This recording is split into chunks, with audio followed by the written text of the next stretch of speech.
केंद्रीय रस्ते वाहतूक आणि महामार्ग मंत्री नितीन गडकरी यांनी आज नागपूर अमरावती महामार्गावरील नवीन 4 पदरी उड्डाणपुलाचं उद्घाटन केलं।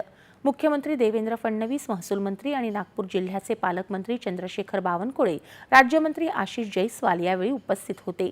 या उड्डाणपुलाला ज्ञानयोगी दिवंगत डॉक्टर श्रीकांत जिचकार असं नाव देण्यात आलं आहे। हा पूल अमरावती रोडच्या प्रादेशिक परिवहन कार्यालय चौकाला नागपूर विद्यापीठ कॅम्पस चौकाशी जोडतो। यामुळे वाहतूक कोंडी कमी व्हायला आणि प्रवासाचा वेळ कमी व्हायला मदत होणार आहे।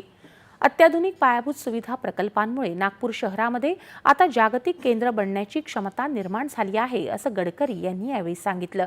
135 प्रवाशांच्या बसण्याची क्षमता असलेली देशातली पहिली फ्लॅश चार्जिंग इलेक्ट्रिक एसी सार्वजनिक बस लवकरच नागपुरात पथदर्शी प्रकल्प म्हणून सुरू केली जाईल, अशी घोषणा गडकरी यांनी यावेळी केली।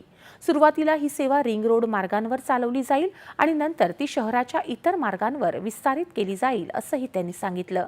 नागपूर जिल्ह्यातील काटोल इथं राज्यातील सर्वात मोठं संत्रा प्रक्रिया प्रकल्प आणि फूड पार्क स्थापन करण्याची घोषणाही त्यांनी केली। जगातल्या शक्तिशाली